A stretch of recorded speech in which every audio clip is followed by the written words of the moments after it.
Welcome. This is the very first Question Thursday that we're hosting with hackAIR.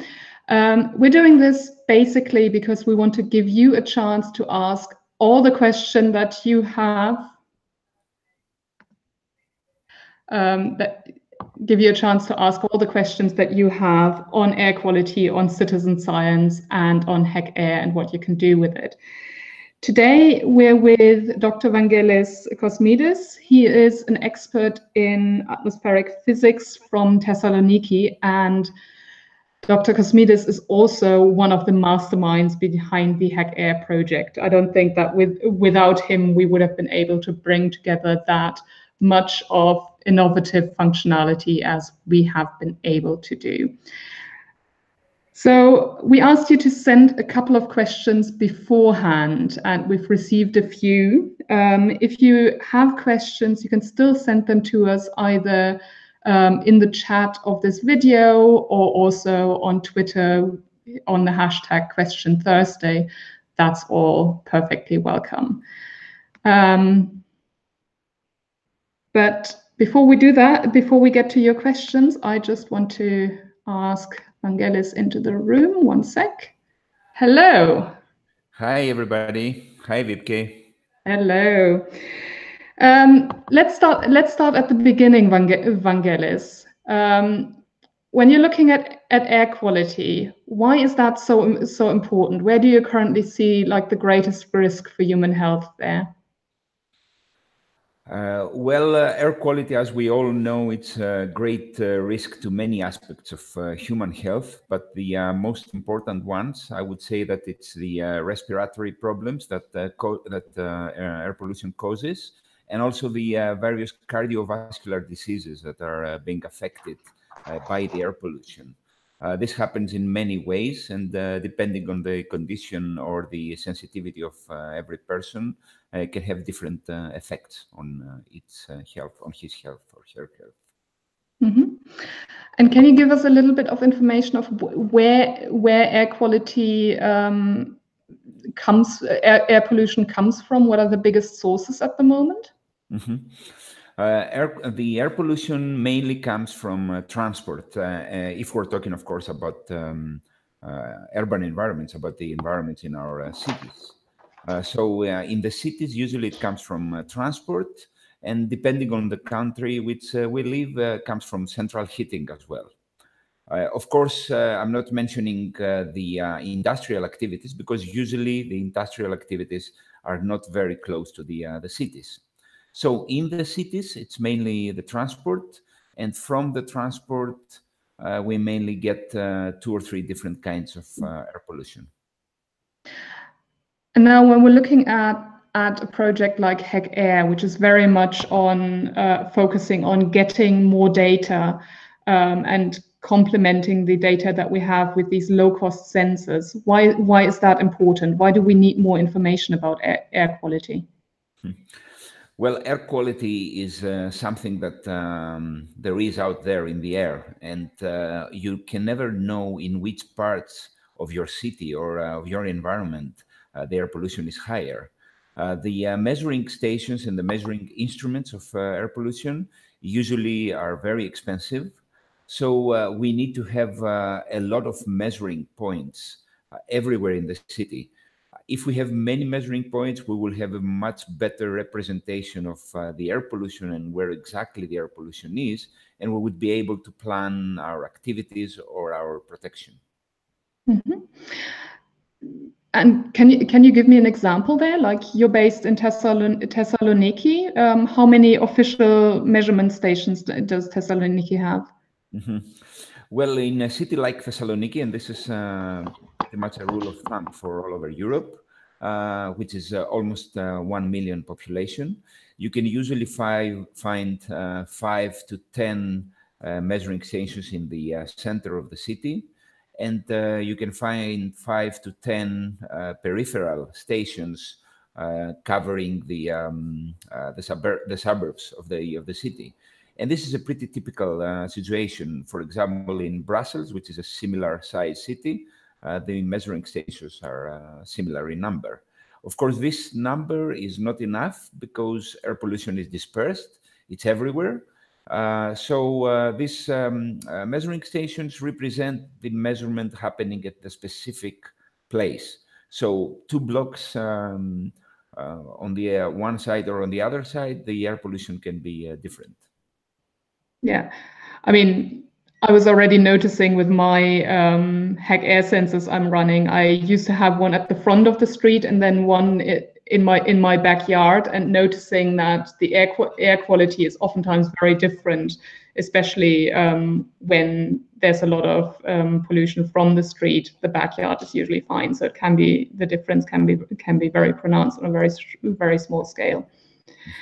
Mm-hmm. This is true. This happens in all kinds of measurements. Even if you're talking about simple parameters like temperature can be different on the one side of the road or the other side of the road. And this is why it's very important, if any parameter is important for our health, to know exactly how this parameter is measured and what is the size of this parameter on every place that we are. So if we are in the backyard or if we live in the front. Mm-hmm. So hackAIR, I think, has about 600 sensors spread across Europe. What's been the experience so far? Like, how reliable are they? How did that work? Mm-hmm. Well, the experience till now shows that, first of all, there is a great eagerness from people to measure the air pollution. But if we talk scientifically, these numbers that we're getting from all the sensors are very useful if we try to understand what is the trend in air pollution. So if we have many measurements in one city, for example, we can see whether there is a trend of air pollution going up or going down. So it's very important for us to have these measurements. Till now, they show that hackAIR sensors are pretty reliable. And we're not trying to compare them with advanced scientific measurements, but they're pretty reliable in giving us a measure, a figure, an estimation of the air pollution in various conditions. Mm-hmm. I have a question from a user who's writing that he's set up a hackAIR home sensor and it's been running smoothly for weeks and it's stopping daily. What could be the reason for that? Mm-hmm. Well, in a complicated system as hackAIR, many things can happen. So the wireless connection might not be good, the battery might be dying, or any other kind of technical issues. The best thing is to have some documented description of the problem, and then the technical team, which is supporting the sensors and all the operation, will be able to answer and give directions to the user about what are the things that he has to do. Yeah, and also knowing that because this is a like €15 piece of equipment, they sometimes do malfunction. So yes. Maybe it's we just need to replace the sensor in this case. yeah, that's true. You cannot have it all. I mean, this measuring station sometimes can have a value of 5,000 or 10,000 euros. We're talking here about devices that cost, as you said, 20 or 30 euros. So things can happen. I mean, these things happen even to more expensive devices. It's very reasonable to happen to hackAIR sensors as well. Mm-hmm. And then, I mean, hackAIR has this home sensor which you hang from your balcony and connect to Wi-Fi, and then there's this mobile sensor which you can actually use when you're out and about. Like, is it possible to read data from that mobile sensor without the hackAIR app? That was another question we got. Yes, there are a couple of ways that you can read the data. Right now we have the mobile app, but we are planning to give to the users many other ways. And in the end, it will depend on how hackAIR will move and what exactly the interest of the users will be. But currently there is an API as well, if somebody wants to use the API, which is a programming interface. And maybe in the end of the project, we will have some other ways of accessing data like web, or we'll see. Awesome. And also, of course, knowing that, you know, the sensor itself is not a particular smart device, so it actually needs the mobile phone to tell it exactly where it is, because when you're cycling around, the sensor itself will not have a GPS reading. That we don't have, and that we don't have there. I'm seeing that we've got we try to make the sensor as useful as it is, so that's why the mobile connection. Yeah. I'm seeing that we've actually got a few people watching us as we speak at the moment. So if you are watching, do send questions. And as long as we don't get questions, I will just make up some and ask Evangelos. Sure. So you were talking beforehand how useful the data is for like academics and scientists. Can you maybe talk a little bit about like what we're learning from the data and how the data is being used? Mm-hmm. Currently, the data are being plotted on a map, and so that we can have a representation of what the various users are measuring. This data, even these simple points, can help us a lot when we compare these measurements with the actual more scientific, allow me to say, measurements, and try to validate the sensors. So we see that the trend in air pollution is being depicted by the hackAIR sensors in a very correct way. Again, as we said in the beginning, it's not a scientific measurement in a very narrow sense, but it is a measurement that you can actually rely on. And it's a measurement that can show you what the trend of air pollution is. So even for us scientists, it's very important to see that various ways of measuring air pollution coincide and that they show the same behavior. Mm-hmm. I have another question from Lars, who's asking about the photo feature. So if you've used the hackAIR app, you might know that you can take a picture of the sky and you will then get an estimate of how the air quality is. And Lars is asking why this analysis is producing so different results than the sensors are.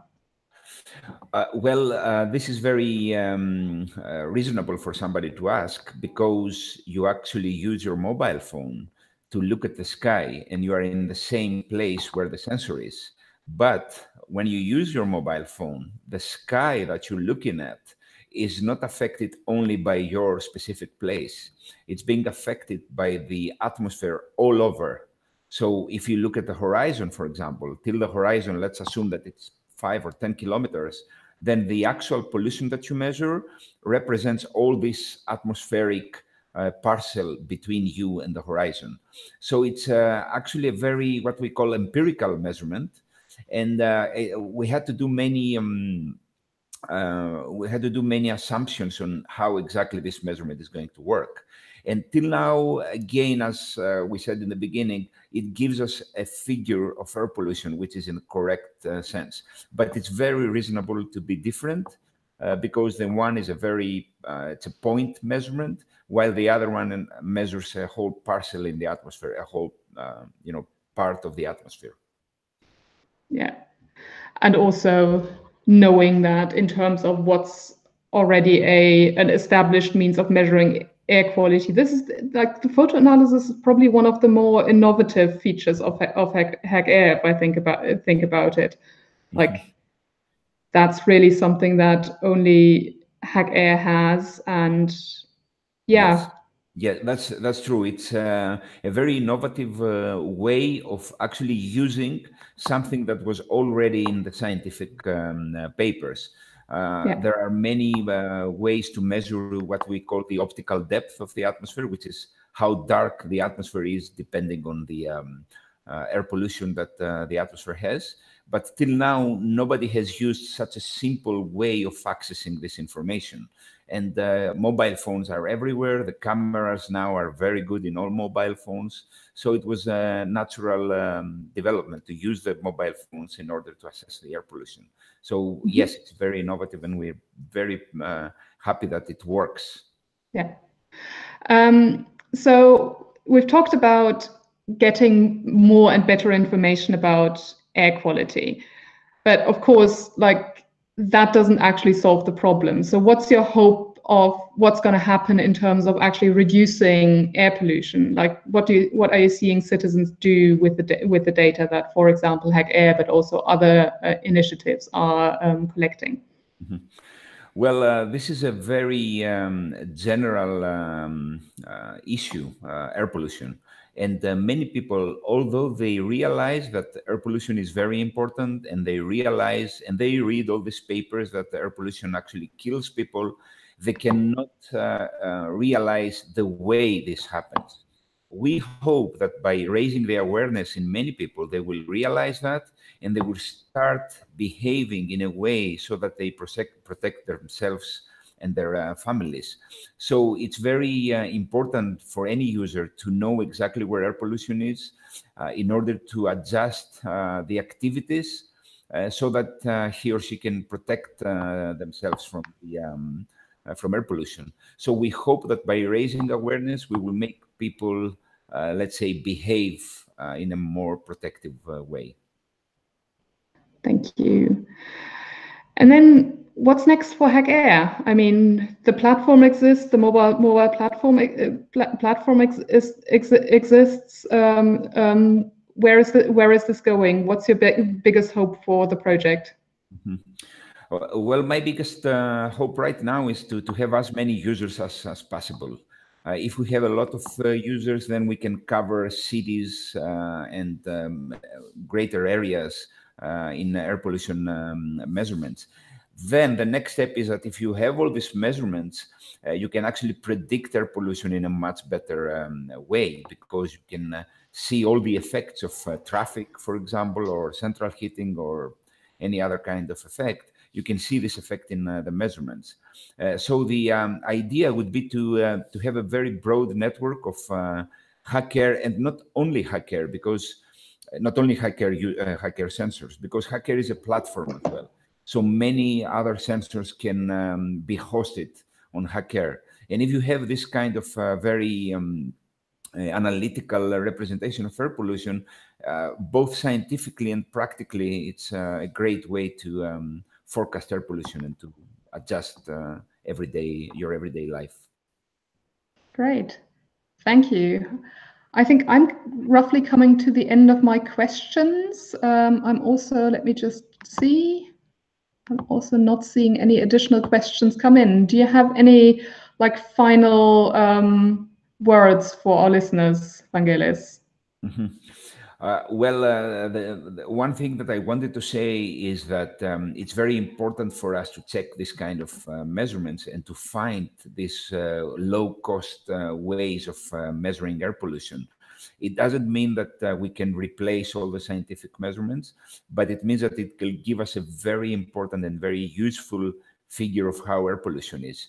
And most importantly, people will realize that and will be more aware about what is happening with air pollution. For us, that would be the best confirmation that what we did was worth it. Thank you. And also for everybody who's been listening, if you're curious about hackAIR and want to find out more, here's where you find us on the web and also on Twitter. You can actually order your own hackAIR sensor at the moment, so you don't have to program, you don't have to build it yourself from the electronics. And if you have additional questions, just ping us at hackAIR. We're also on Facebook, and then we'll try to get to them as soon as we can. See you at the next Question Thursday. Thanks, Evangelos, again. Thanks to everybody. Thank you.